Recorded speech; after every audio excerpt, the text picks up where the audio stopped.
হয়, মই এই মুহূৰ্তত উপস্থিত আছোঁ অসম মেঘালয় সীমান্তৰ এখন গাঁও মেচেলখোৱা আৰু মেচেলখোৱা গাঁৱৰ এঘৰ দুখীয়া পৰিয়াল এটাত মই আহি উপস্থিত হৈছোঁ আৰু এইকাৰণেই উপস্থিত হৈছোঁ যে এই পৰিয়ালটোৰ পৰাই ভনিতা ৰাভা নামৰ এগৰাকী ছাত্ৰীয়ে ইতিমধ্যে নীট পৰীক্ষাত সৰ্বভাৰতীয় যি নীট পৰীক্ষা হয় সেই নীট পৰীক্ষাত সফলতাৰে তেওঁ উত্তীৰ্ণ হৈছে আৰু মই আজি এই যিগৰাকী ছাত্ৰী ভনিতা ৰাভা সেই ভনিতা ৰাভাৰ ঘৰত আহি উপস্থিত হৈছোঁ আৰু অতিকে আচলতে ক'বই লাগিব যে এটা দুখীয়া ঘৰৰ ছোৱালী হয় ভনিতা ৰাভা আৰু সেইকাৰণে মই আজি আহিছোঁ ইয়াত আৰু যিটো অতি সফলতাৰে তেওঁ এই যি সৰ্বভাৰতীয় যি নীট পৰীক্ষা অনুষ্ঠিত হয় নীট পৰীক্ষাত তেওঁ সৰ্বভাৰতীয় এই পৰীক্ষাত তেওঁ সফলতাৰে উত্তীৰ্ণ হৈছে।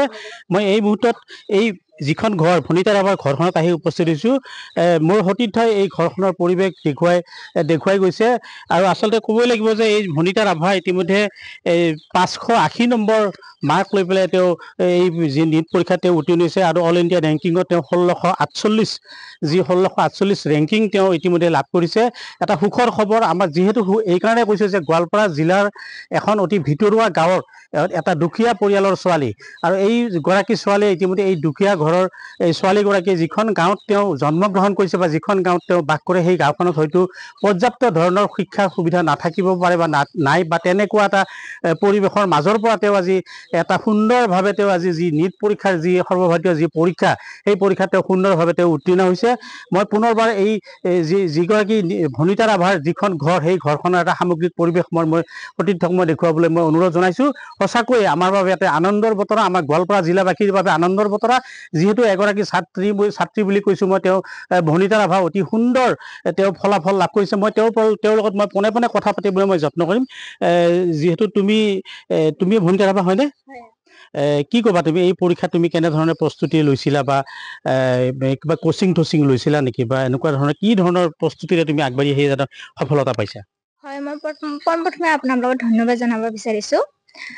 হয়, মোৰ পঢ়াৰ টাইম টেবুলটো বুলিতো একো নাই আৰু কি, মই কলেজৰ পৰা আহোঁ তো কেতিয়াবা ভাগৰ লাগে তো টোপনি মাৰোঁ আৰু কেতিয়াবা মানে ৰাতিত উঠি কিনে পঢ়োঁ আৰু কি, আৰু কেতিয়াবাতো মৰ্ণিঙত অলপমান টাইম পঢ়োঁ। যিখিনি সময় পায় সেইখিনি সময় পঢ়া আৰু তাৰ লগতে আৰু মোৰ মানে বেলেগ কৰ্চ আছে তাৰ লগতো পঢ়িব লগা হয়, মানে অলপমান মেনেজ কৰি কোচিং লৈছিলা নেকি কিবা? কোচিংটো লোৱা নাই, মানে মই ইউটিউবৰ পৰা চাই কিনে কৰি আছোঁ। ইউটিউবৰ পৰা চাই কৰিছা? হয় আৰু এনেই তুমি শিক্ষা ক'ত মানে কোনখন কলেজত পঢ়িছিলা হয়, তুমি? মই দুধনৈ কলেজতে PU পাছ কৰিছোঁ দুধনৈ আৰু কলেজৰ পৰা পাছ হয় কৰিছিলা। তাৰপিছতে আৰু বাকী ঘৰুৱা ফালৰ পৰা কেনেকুৱা ধৰণৰ তোমাৰ মানে মা দেউতাই কেনেকুৱা ধৰণৰ মানে কৰিছে তোমাক উৎসাহিত কৰিছে? হয়, মোৰ মা দেউতা ক'বলৈ গ'লে যিমান পাৰে সিহঁতেতো বহুতে চাপৰ্ট কৰিছে, যিখিনি লাগে তাহাঁতে দিছে। তো হয়, অলপমান এইকেইটা নলেজ কেইটা অলপমান প্ৰব্লেম হৈছে দুধনৈ আৰু কলেজৰ পৰা যথেষ্ট সুবিধা হয়, পাইছা? টিচাৰ কেইটা বহুতে হেল্প কৰিছে আৰু বাহিৰা টিচাৰ আছে, বাহিৰা মানুহকেইটাও আছে, বহুতে হেল্প কৰিছে, তাহাঁতকো ধন্যবাদ জনাব কিতাপ খুজিছোঁ। পত্ৰবিলাক ক'ৰ পৰা সংগ্ৰহ কৰিছিলা? হয়, মই আগতে জ্ঞান বিকাশৰ তাতে আছিলোঁ দুধনৈ কলেজত যাওঁতে, তো তাহাঁতৰ পৰা মানে তাহাঁতে দিছে আৰু কি ফ্ৰীতে। আপুনি যথেষ্টখিনি বাহিৰা সুবিধাখিনি পাইছা, হয় কিন্তু হয় আচৰিত কথা এইটোৱে যে তুমি মানে কোনো কোচিং নোহোৱাকৈ, যিহেতু আজিকালি কোচিঙত যথেষ্ট পইচা খৰচ কৰি কোচিং কৰি পেলাই তেওঁলোকে নীট পৰীক্ষা বা JEE পৰীক্ষাত তেওঁলোকে অৱতীৰ্ণ হয়, কিন্তু তুমি বিনা কোচিঙত তুমি পৰীক্ষাত বহি পেলাই তুমি এটা সফলতা লাভ কৰিছা। আমাৰ বাবে নিশ্চয় এইটো আনন্দৰ কথা। হয়। হয়, মই ভনিতা ৰাভাৰ লগত কথা পাতিলোঁ। আপোনালোকে নিশ্চয় দেখিছে যে এইখন এটা দুখীয়া পৰিয়ালৰ এটা ছোৱালী ভনিতা ৰাভা, আৰু আমি জানিবলৈ পাইছোঁ যিহেতু কোনো কোচিং নোহোৱাকৈ তেওঁ বিনা কোচিঙত তেওঁ ইতিমধ্যে এই নীট সৰ্বভাৰতীয় পৰীক্ষাত সাফল্য লাভ কৰিছে। আৰু ক'বই লাগিব যে আজিৰ এই বৰ্তমান সময়ত যিহেতু কোচিঙৰ নামত মানে যথেষ্ট পইচা খৰচ কৰিব লগা হয়, কোচিং চেণ্টাৰতে হওক বা যিবিলাক ব্যক্তিগত খণ্ডৰ কোচিং চেণ্টাৰ আছে তাত যথেষ্ট পইচা খৰচ কৰি তেওঁলোকে শিক্ষা গ্ৰহণ কৰিও তেওঁলোকে সফলতাৰ বাট বহুতে হয়তো দেখা নাপায় বা বহুতে দেখা পায়। কিন্তু আটাইতকৈ লক্ষণীয় বিষয় এইটোৱেই যে এই যে ভনিতা ৰাভা যিগৰাকী ছাত্ৰী বা ভনিতা ৰাভা যিগৰাকী ছোৱালী, এটা পৰিয়ালৰ এটা সামগ্ৰিক পৰিৱেশ মোৰ সতীৰ্থই দেখুৱাইছে। এটা দুখীয়া পৰিয়ালৰ ছোৱালী হৈও কোনো কোচিং নোহোৱাকৈ তেওঁ কলেজৰ শিক্ষকসকলৰ সহায় সহযোগিতাৰ ফলত বা এই ঘৰখনৰ পিতৃ মাতৃৰ যি উৎসাহ উদ্দীপনাই তেওঁক যথেষ্টখিনি সঁহাৰি দিছিলে, আৰু তাৰ পৰাই তেওঁ আজি এই সৰ্বভাৰতীয় পৰীক্ষাত সুন্দৰ ফলাফল দেখুৱাই তেওঁ ইতিমধ্যে যি 580 নম্বৰ লৈ পেলাই তেওঁ 1648 ৰেংকিং, ইণ্ডিয়াৰ ভিতৰত 1648 ৰেংকিং তেওঁ লাভ কৰি পেলাই এইটো সফলতাৰে উত্তীৰ্ণ হ'ব লাগিছে।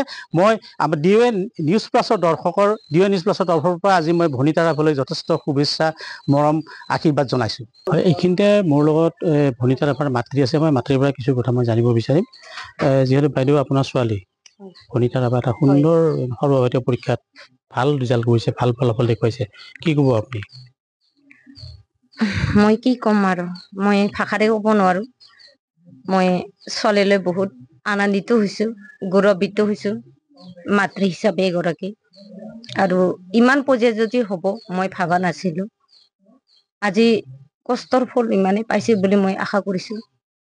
মানে এতিয়া মই নিজকে ভাবিছোঁ যে দুখীয়া হ'লেও পঢ়াত কোনো হেঙাৰ হৈ দিব নোৱাৰে। যদি মনোবল থাকে তাকে মই পৰৱৰ্তী কালত উঠি অহা নতুন প্ৰজন্মখানক যাতে তেনেকুৱাই যাতে মোৰ ছোৱালীদৰে আগবাঢ়ি যায়। কেনেধৰণে মানে প্ৰস্তুতি চলাইছে বা আৰ্থিক, যিহেতু আপোনালোকে আমি গম পাইছোঁ যে আপোনালোকে আৰ্থিকভাৱে যথেষ্ট পিছপৰা, কেনেধৰণে এই খৰচ ওলাইছিলে পঢ়া? পঢ়াৰ খৰচ ক'ব গ'লে আমাৰ আৰ্থিক উপাৰ্জনকাৰী মোৰ মানুহজনেই হয়। তেওঁ গাড়ী চলাই যথেষ্ট কষ্ট কৰে। তেওঁ বৰ্তমান উৰিষ্যাত আছে, গাড়ী চলাই। তাৰপিছত মই সৰুকে এনে তামোল পাণ এনে ব্যৱসায় নিচিনা কৰোঁ। তাৰোপৰি মোৰ একো উপাৰ্জন নাই। লগতে সেইখিনি দিয়ে ঘৰখন চলাওঁ, বুঢ়া বুঢ়ী যেনিবা মোৰ মানুহজনৰ লগত মিলাই। হয়, কেতিয়াবা মই যিখিনি দিব লাগে ছোৱালীজনীক সিমানখিনি মই দিব পৰা নাছিলোঁ। যেতিয়াই পইচা লাগে কয় সিমানে দিব পৰা নাছিলোঁ। এনেকৈ মানে তাৰ মামাখানো বা তাৰ আতেকতো মই অলপ দুই একটা সহায় কৰিছিলে, নকৰা নহয়, যথেষ্ট সহায় কৰিছে। এতিয়া ভৱিষ্যতলৈ আগুৱাই লৈ যোৱাৰ কাৰণে কি কৰিম?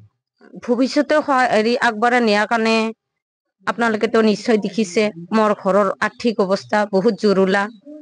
মই যিহেতু হাইস্কুলৰ পৰা প্ৰাইমাৰীৰ পৰা কলেজত যাবৰে মই গাড়ী ভাড়া দিয়াত বহুত কষ্ট হয়।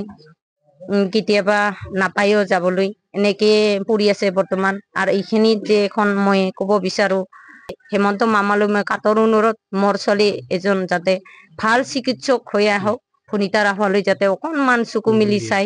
আৰু ইয়াৰ লগতে মই জনাব বিচাৰো আমাৰ ৰাভা CM টংকেশ্বৰ ৰাভালৈ যাতে অকণমান আমাৰ ছোৱালীজনীক চকু মেলি চালে মই মঠাই আনন্দিত হ'ম আৰু সুখী হ'ম।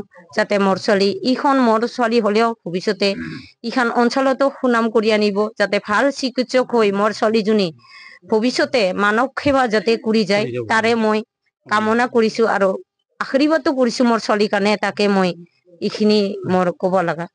হয়, এই তামোল পাণৰ ব্যৱসায় কৰি বা তাৰ ভনিতাৰ দেউতাকে উৰিষ্যাত থাকি যি দুইজনৰ যি খৰচ, সেই খৰচতে ছোৱালীজনীক আগুৱাই লৈ গৈছিল। আজি তেওঁলোকে এই যি সৰ্বভাৰতীয় নীট পৰীক্ষাত, সেই নীট পৰীক্ষাত সফলতা লাভ কৰি তেওঁলোকে যথেষ্ট আনন্দিত হৈছে, আনন্দৰ চকুলো বৈছে। মই এইখন গাঁৱৰ এগৰাকী শিক্ষক আছে, যিগৰাকী শিক্ষকে ভনিতাক পঢ়ুৱাইছিলে, সেইগৰাকী শিক্ষকৰ পৰা মই কিছু কথা জানিব বিচাৰিম। দাদা, যিহেতু ভনিতাক আপুনি পঢ়ুৱাইছিলে, হয়, আজি ভনিতাই এটা সৰ্বভাৰতীয় পৰীক্ষাত সুন্দৰ ৰিজাল্ট কৰিছে, গাঁওখনলৈ গৌৰৱ কৰি আনিছে, কি অনুভৱ হৈছে আপোনাৰ? ঠিক আছে। প্ৰথমতে নিউজ প্লাছলৈ ধন্যবাদ জনাইছোঁ খবৰ কৰিব অহাৰ কাৰণে। হয়, তেওঁৰ শিক্ষক আছিলোঁ মই গম পাইছিলোঁ তেতিয়াৰ পৰাই। তেওঁ যেতিয়া নেকি পঢ়া শুনা কৰি আছিল, তেতিয়া তেওঁৰ পৰিচয়টো গম পাইছিলোঁ, তেওঁ যে বিৰাট টেলেণ্ট। আৰু সেই মই যিটো ভাবিছিলোঁ সেইটোৱেই হ'ল। মুঠৰ ওপৰত তেওঁ বৰ অমায়িক, কিন্তু আৰ্থিক ফালৰ পৰা দুৰ্বলৰ কাৰণে মোৰ দুখ লাগিছে। কেতিয়াবা ৰাস্তাত ওলাই থাকে, পাব্লিক বাছত সি সদায় কলেজত আপ ডাউন কৰে, টকা নাথাকে। তেতিয়া মই 50 টকা 20 টকা মই আৰু ক'ত পৰে দুই এবাৰ দিয়া। গতিকে তাই যে আজি এনেকে সাফল্য হ'ব মই ভবাই নাছিল। বিৰাট আনন্দিত। এই পৰিয়াল, এই সমাজ, এই অঞ্চলৰ ৰাইজ যিমান আনন্দিত, তাতকৈ 4 গুণ মোৰ আনন্দ বেছি শিক্ষক হিচাপে। কাৰণ মোৰ ছাত্ৰী এজন আজি নীট পৰীক্ষাত উত্তীৰ্ণ হৈ সুনাম কঢ়িয়াই আনিছে। তেওঁৰ লোকৰ আৰ্থিক অৱস্থা খুবেই বেয়া, আপোনালোকে দেখিছে, ময়ো জানো ওচৰ চুবুৰীয়া মানুহ হিচাপে। গতিকে সদাশয় ব্যক্তিসকলক মই এইখিনি অনুৰোধ জনাম, যাতে এই ভনিতাক ভৱিষ্যত জীৱনত আগুৱাই যাবৰ কাৰণে যিখিনি অৰ্থৰ প্ৰয়োজন, সেইখিনি যাতে সহায় কৰে। আমাৰ হিমন্ত মামাকো মই অনুৰোধ কৰিম, নিশ্চয় তেখেতে টিভিত নিশ্চয় দেখিব, যদি পাৰে তেখেতৰ পৰাও আমি অনুৰোধ কৰিছোঁ যাতে অলপ আৰ্থিক সহায় কৰে আৰু এই ওচৰ চুবুৰীয়া আমাৰ সমাজ আমাৰ গাঁৱৰ যিসকল নেকি সদাশয় ব্যক্তি আছে আৰ্থিক অৱস্থাত ভাল তেওঁলোকলৈও মোৰ আহ্বান থাকিল যাতে ভনিতা ৰাভাক মুক্ত হস্তে কিছু আৰ্থিক সাহায্য যাতে দান কৰে এইখিনিয়ে মোৰ কামনা থাকিল। হয়, ইতিমধ্যে এই গাঁওখনৰ লগতে এই পৰিয়ালটোৰ লগতে গাঁওখনৰ যিখিনি ৰাইজ আছে এই ৰাইজেও আচলতে যথেষ্ট সুখী অনুভৱ কৰিছে।